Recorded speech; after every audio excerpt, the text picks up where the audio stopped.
Hello and welcome to Unleashed, the show that explores how to thrive as an independent professional. I'm your host, Will Bachman, and I'm so excited to be here today with Bill Fotsch, who is a Bain alum. He has over 100 articles in Forbes, 16 in Inc. He has 5 articles that he's authored or co-authored in the Harvard Business Review. So excited to speak with him. Bill, welcome to the show. A real pleasure to be joining you, Will. So, Bill, I know that you've done a lot of work around open book management and how that Uh-huh. area is changing and evolving. And I thought we could spend some time around that. So I approach this with beginner's mind. I've heard of it. I know a little bit about it. That the idea is that you kind of share your financials with your employees, and therefore they're more motivated. But that's about extent of it. Give me the basic overview of what traditionally open book management was all about, a little history behind it, and then we can talk about how it's evolving. Yeah, Will, your the way you framed it, I think, is good, but I'd actually change it to talk about what the objective is. And that is the objective of what we used to call open book management is to improve business results and improve the lives of the employees that drive those results. And you can think about it in a way pretty simple. If you've got one company who the employees are just hired hands, like most companies have, frankly, and they're competing with an identical company, identical in every other way. They serve the same customers, same technology, same products. Everything is the same, except for the employees in the second company are trusted partners that truly understand the economics of their business. I mean, which company would you invest in? Which company is going to be more successful? Which company is going to give better customer service? It's kind of all of those things. The original framing, though, of open book management really stems from my editor, John Case, who wrote an Inc. article and coined the phrase open book management some years ago. And that's frankly where I started. The thing that drove me over time, and pretty slowly, I'm an engineer, so I really like to understand how things work. And I linked my compensation right to the results of the companies that I was working with. So I was not a purist. Some people, for instance, say open book management, you got to publish everybody's salaries. I never found that to be useful, so I didn't do that. The upshot, though, was what I found is in working with all kinds of crazy companies. I mean, from many small to medium-sized companies to some really large companies. The first really large one I worked with was the Zambian Consolidated Copper Mine in Zambia, Africa. I assure you that our business plan didn't say focus on Zambia. But that opportunity presented itself. One of the things that I learned in that environment is, first of all, we never shared financials with anybody. We were just focused on improving the business results and the lives of the employees.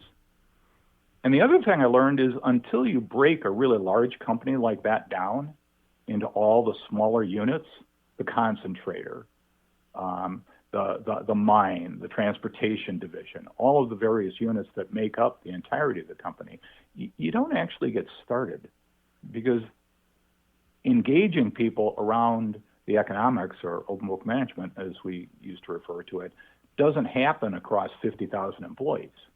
It happens much more locally. So the upshot is that I became really focused on just what works, and that was really natural. Again, given my compensation was tied to the results of the companies I was working with. So that's sort of where it started. Interestingly enough, I guess, is that the same individual, John Case, who coined the phrase open book management, has written countless articles on the topic, 2 books. He and I penned an article some years ago in Forbes, which the title was Interested in Open Book Management?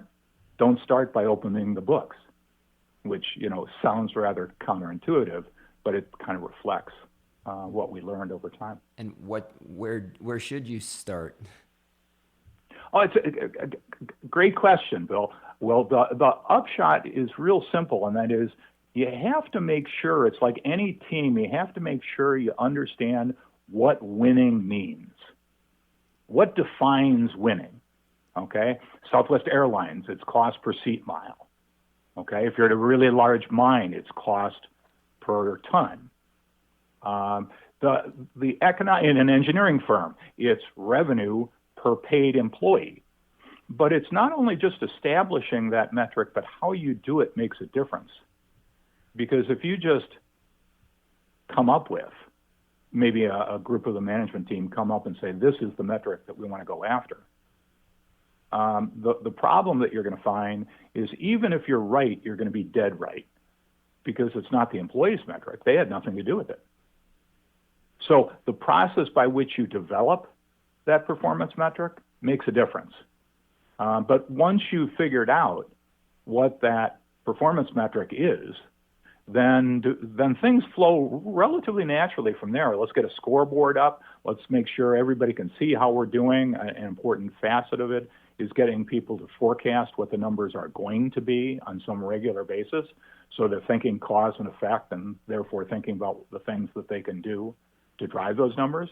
Put an incentive plan in place such that if you're able to improve those numbers and therefore create additional value, that a portion of that funds an incentive that is broadly shared by the employees.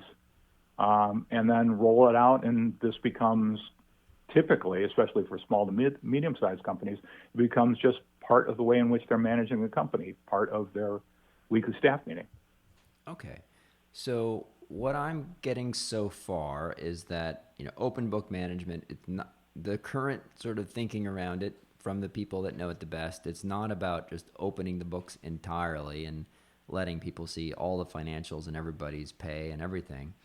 But it's more around helping your employees understand what are the economic drivers of the business and picking one metric that's easy for people to understand. That's really, if you win on that metric, you're probably going to do well.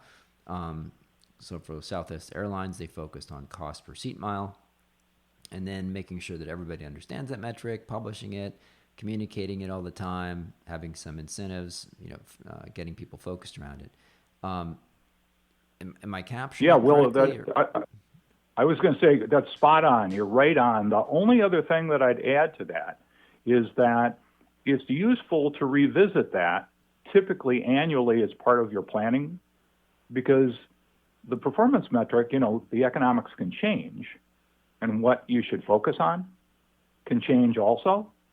And then you just embed it in the managerial processes that most companies already have in place. All right. Maybe I always love kind of case examples and stories. Can you tell us an example of a company you've worked with where they started out maybe with a more traditional approach and you helped them convert over to this open book or metric focused approach, helped employees understand the economic drivers? And just going to walk us through that case example. How did you select the metric? What was the impact on employees? What was the change in performance of the company? Yeah, sure. There are a lot of different examples. Would you have a preference to a manufacturing or service technology? Do you care what type of? It's easy. There's examples across the board. Oh, fantastic. Well, we can do a couple, but why don't we start with the service business? Great. Okay. Service business. I'm going to go to my engineering buddies. Engineering buddies. The company's name is Furborn Engineering. They're located in Idaho. The folks had heard about open book management, but didn't know exactly what that really meant. They got in touch with me because they heard me at a conference. This was kind of early on in they had just sort of spun off as a separate unit. So it was relatively early on in their evolution as a company. The process that we used, and this process is identical across the board. It doesn't vary by nature of company, is there are the following data, you could call it almost diagnostic, that gets done in the front end. One is customer input. There's a customer script. If you're familiar with Fred Reichheld's Net Promoter Score, it's the kind of the whys behind. The number itself isn't so important, but the whys, what the customers really value. So there's a 4-question script that we have them use and get from their customers. Oh, what are the questions? I got to ask. What are the questions? Oh, okay. So the first question is absolutely stolen from Fred Reichheld, who I knew at Bain & Company, and am pleased to say I still refer to him as a good friend. The first question is, given the work we've done for you in the past, would you be willing to refer us to a friend or a colleague? The only thing the Bain & Company or Net Promoter Score folks would say that what you do there is do a 1 to 10 rating. We found that's just kind of a setup question. So some folks like to do 1 to 10, that's fine. We oftentimes just do yes, no. Most companies that are anywhere near successful, a lot of their customers are going to say yes to that question. The second question is the key question. The second question is, why? What do you really value that we do? And part of what happens there is that you get a really rich understanding of exactly what the customers value, which is really important as you're trying to figure out what the performance metric is. The other thing that happens from that, by the way, is turns out customers love getting listened to, and you really actively pursue it. Well, everything's on time and you come up with great ideas, a customer responds. And the interviewer responds, well, being on time, I get that. When you say great ideas, give me an example of some of the great ideas that you've really valued.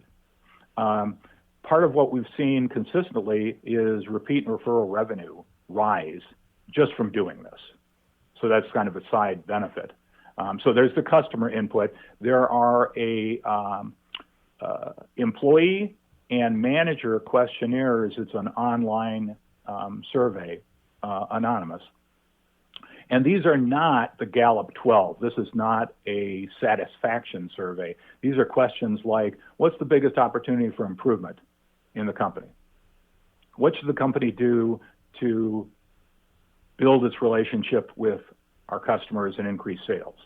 What's the single thing the company should do to increase profits? Because part of what we found is if you want the rank and file employees to start thinking like really partners in the company, it's really useful to treat them like partners.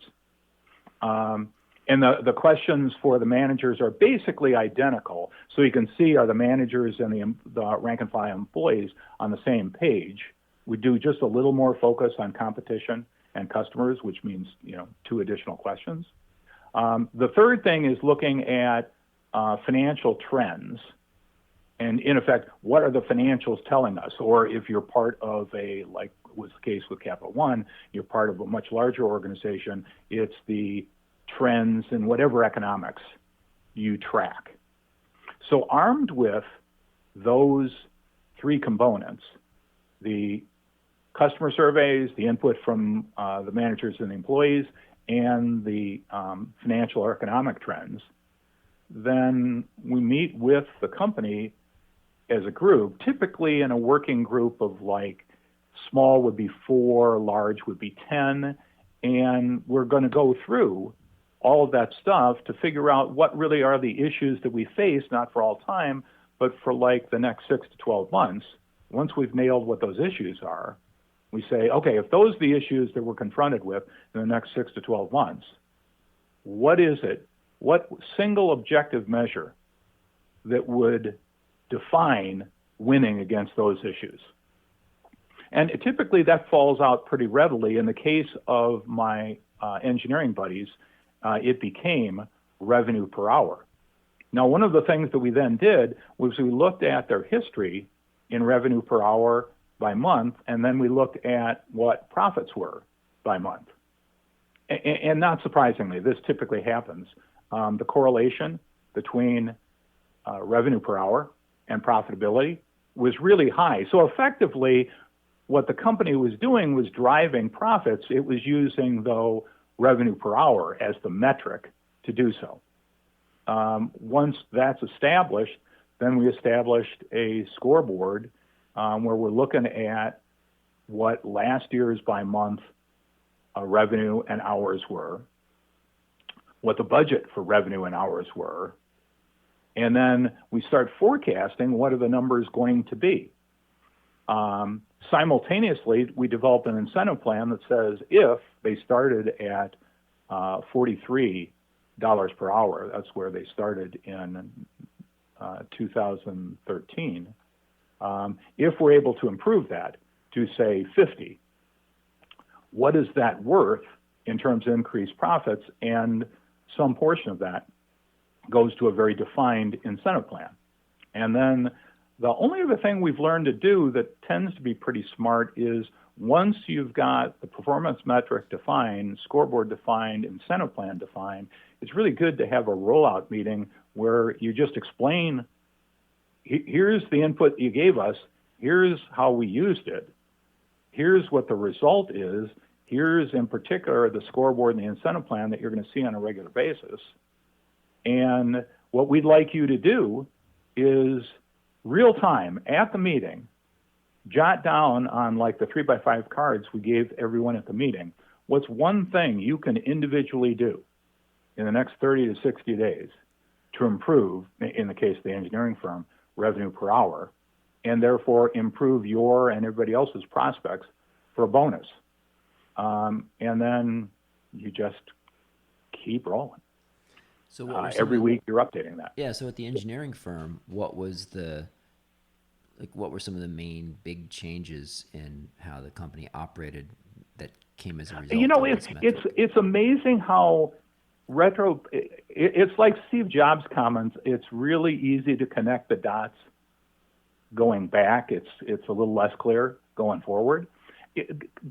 Looking at it now, one of the things that we found was the revenue per hour on jobs where we're using a scanning technology that they had was really high. And many of the customer inputs talked about how they really appreciated the company's scanning technology. Think of it this way, the scanning technology allowed them to create a 3D version of a plant that was within an inch or two of reality and do that in like an afternoon versus days and days of trying to figure out what's the as-is condition.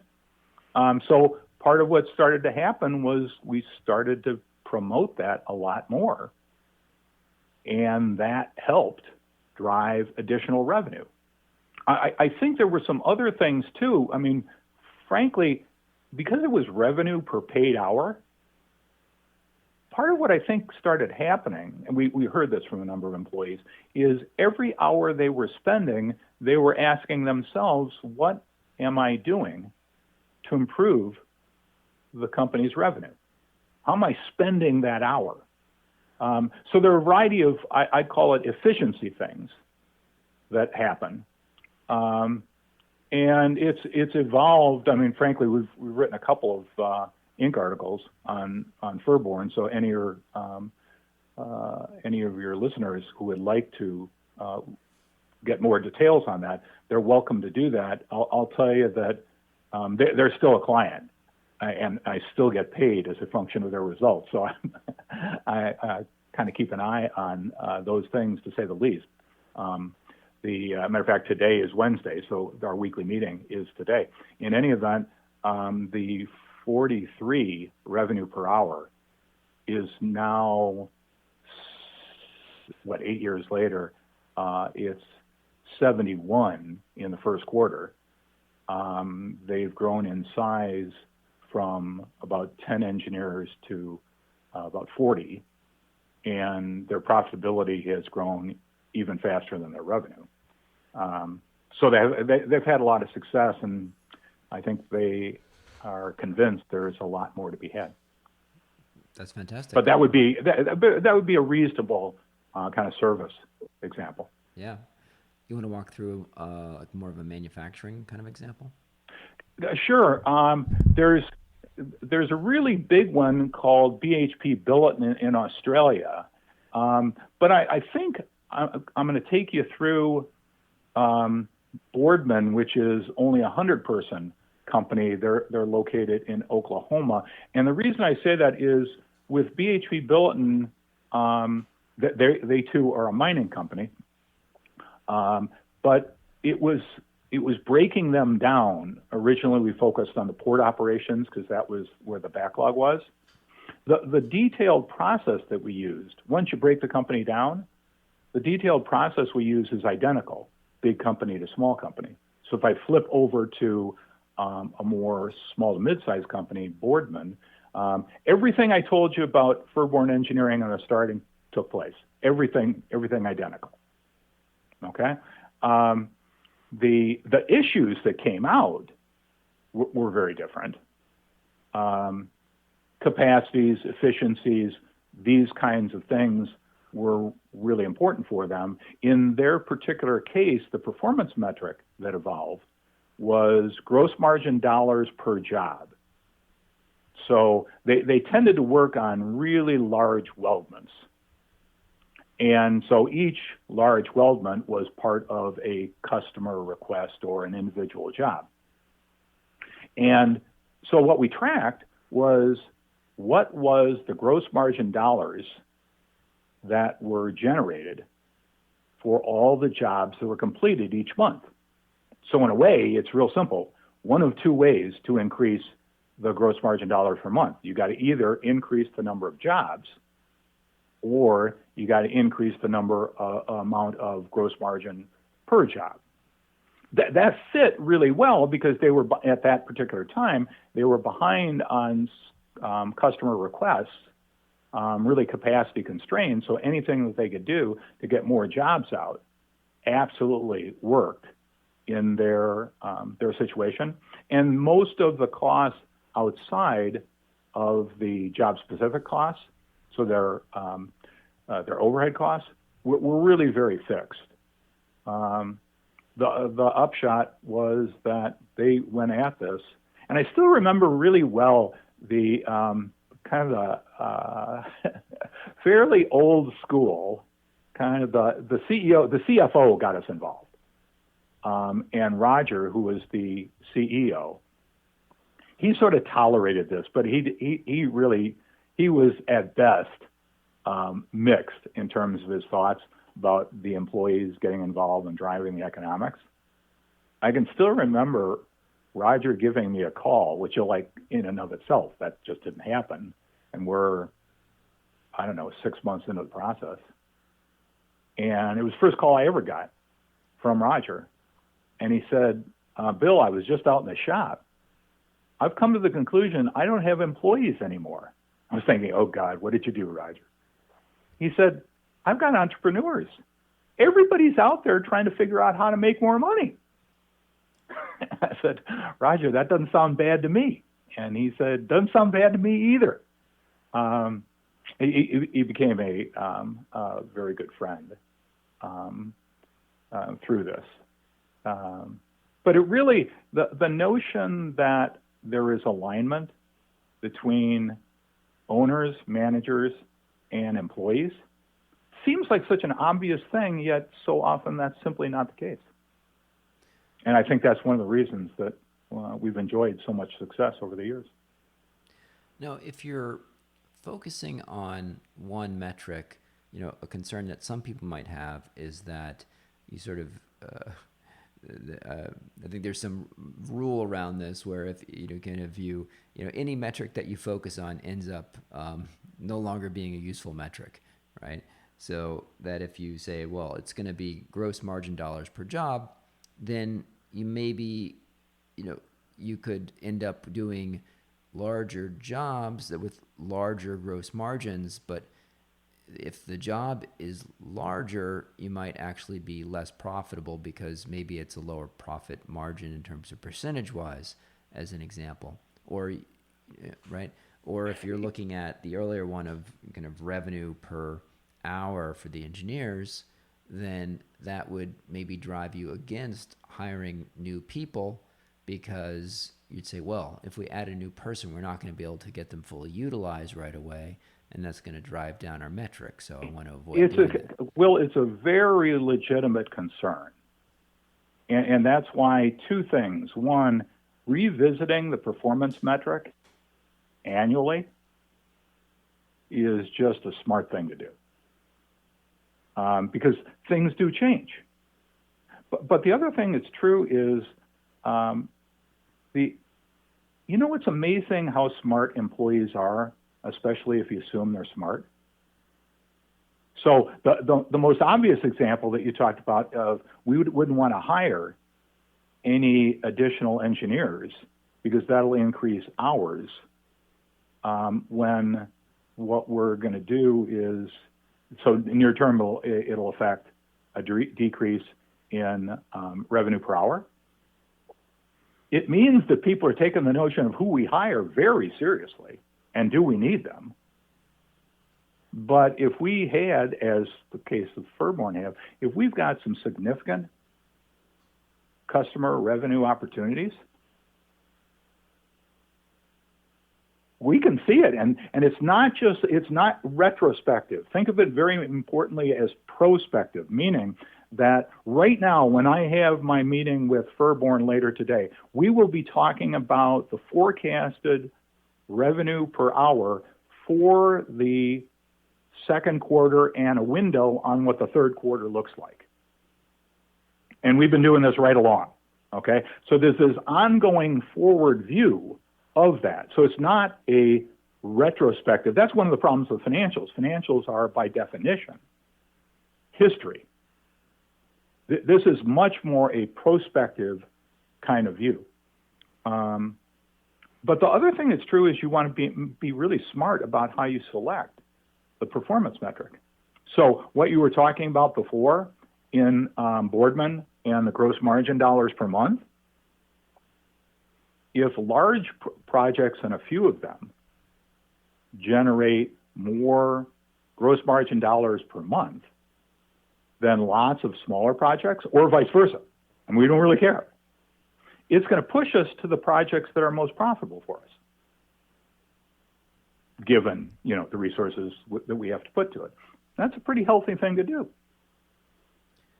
Let's talk a little bit about, I'd love to hear a little bit about your writing career. So like I mentioned earlier, you've written 100 articles in Forbes and 16 for Inc. and 5 for Harvard Business Review.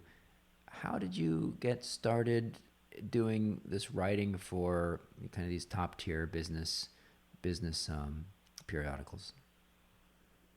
It's interesting. I got to give a lot of credit to my editor, John Case.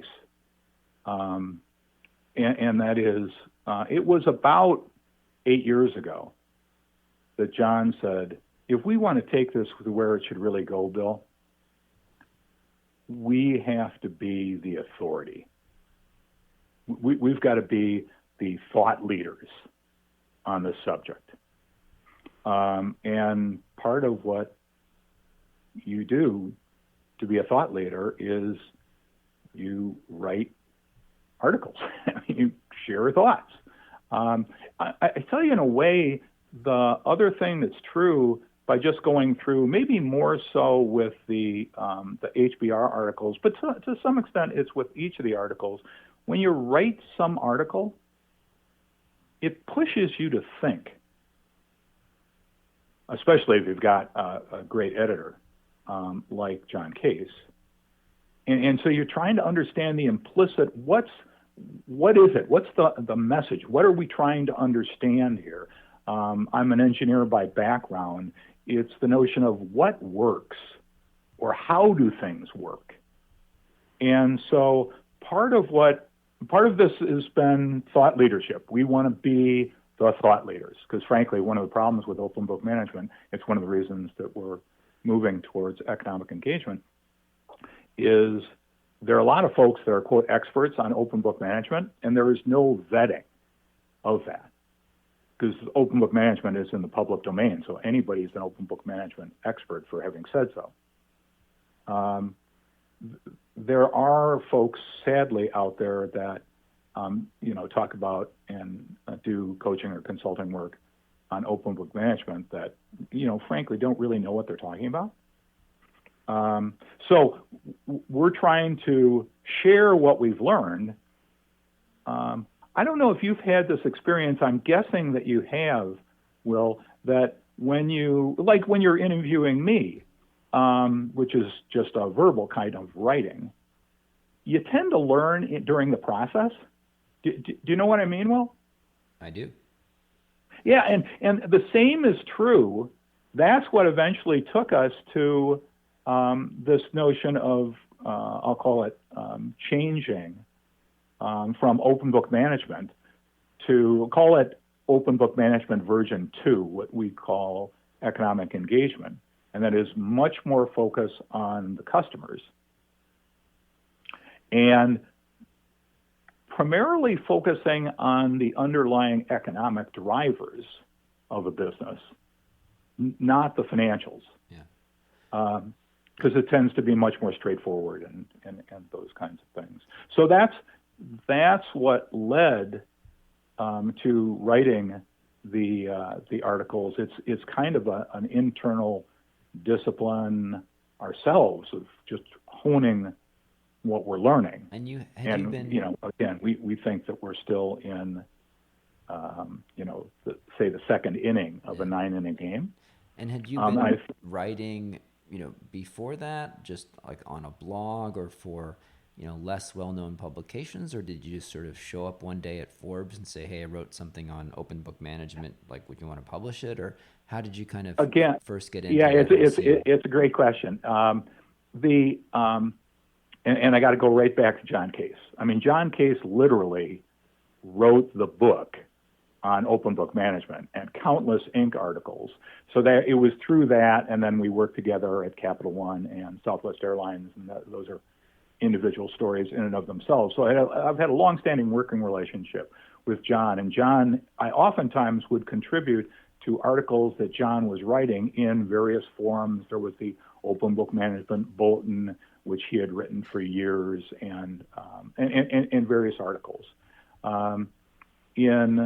I guess it was about 8 years ago that, again, John just said, Bill, if we're going to get serious about this, we need to have thought leadership. I said, okay, I get it, after he explained what he meant by that.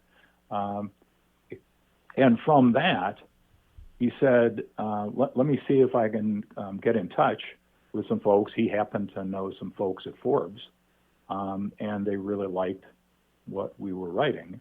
So for 100 articles later, about one every other week, we were writing Forbes articles. During this time, we wrote a number of HBR articles that I've got a longstanding relationship with Harvard Business School. And more recently, in the last, I guess, year, we've been writing articles for Inc. magazine. The intent of the articles has remained the same, which is to continue to advance our own thinking and share that thinking with others as to what we're seeing works as it relates to formerly open book management, now economic engagement. Now, before we started recording, you were telling me that you're doing some research and wanted to invite listeners to participate. You want to tell us about that a little bit? Oh, thank you for asking that, Will. I've had the good fortune of working with Dennis Campbell from Harvard Business School. He's a pretty prominent, one of like 7 direct reports to the dean. And that started about 5 or 6 years ago, where I had Dennis out to a number of companies because he was very interested in what we're doing. It fit with what he was kind of academically focused on. I had a very telling conversation with him 3 years ago, and the conversation went something like this. He asked me, Bill, what is your long-term goal with what you're doing here? To which I said, I want to change the world. And he said, okay, Bill. By that time, we had a pretty good rapport, so he knew I said stuff like that. I said, well, he asked me, what do I mean by that? To which I said, Dennis, I'm sick and tired of hearing about business is the problem. Business is one of the few solutions that we have. And the people that are uttering these things, it's not that they're bad people, they just don't know what they're talking about because they don't understand business, just like far too many of the employees in companies that I work with. To which he said, Bill, if that's the goal, we need to go from stories about Southwest or Capital One or BHP or whoever, and they're all great stories, Bill, but we need to go and do research to really show that the data shows this. That started about 3 years ago, where I guess 7 waves of CEO research in, and especially given your audience, one of the things, the Inc. article that I think I shared with you, Will, has an example of this where we wrote an article that is explaining economic engagement, explains the research that we've done, and is inviting Inc. Readers to participate in the research at no charge so they can see exactly where they stand versus other companies. And the research thus far has consistently shown, including most recently research with Swiss companies via St. Gallen Business School in Switzerland, that if you're in the top quartile of economic engagement, and we define exactly what that means and how the tool works and all that kind of crap, the upshot is you're going to have about double the profit growth of the average. And I was thinking, for an audience like yours, let's say that I'm, any one of your members, and I've got, 5 or 10 or 20 clients, and let's say another 20 prospects. If you had them fill out this survey and being able to see not only overall how they stood in economic engagement, but in each of the 5 components of customer engagement, economic understanding, transparency, economic compensation, and worker participation, and that's all defined. There's a total of 15 questions, 3 each. I mean, it creates quite an agenda for a subsequent consulting work to help move those things along. So if your members were interested in that, be happy to give you the URL, or we could create a URL specific to your organization, Will, like we're doing for Inc. So it would be kind of evergreen. So you could not only see at an individual consultant level, but you could see across your organization how various things stood. Great. And right now, we're still on the product development side, so there's no cost to that. Great. Well, let's include that link in the show notes. So listeners, look for that link in the show notes to participate in that research. So, Bill, on that point, thanks so much for your time today. Where should people go to find you online if they want to find out more about your writing and follow up on this topic? The most current writings that we're doing is Inc. Magazine, so just go to Inc. and search on Fotsch. That'd get you there. If you wanted to be in our get our nominally monthly newsletter, just send an email expressing an interest in that. Okay. And what email should people use? And then all the other likely places, LinkedIn and so forth. And what email do you want to include your email in the show notes? Oh, sure. The work email. By the way, this will be changing. We're currently still at Bill.Fotsch, Fotsch, at OpenBookCoaching.com. Or if it's more convenient, just Bill@Fotsch, Fotsch.com. Okay. Either one of those work just fine. Great. Fantastic. And it will be probably 2 weeks from now, maybe a month from now, it'll be Bill.Fotsch at economicengagement.com. We're just in that transition. All right. Great. Well, we will include those links in the show notes. Bill, thank you so much for joining today. This was a great discussion about open book management. A real pleasure, and Will, my compliments on you and your organization. Thank you.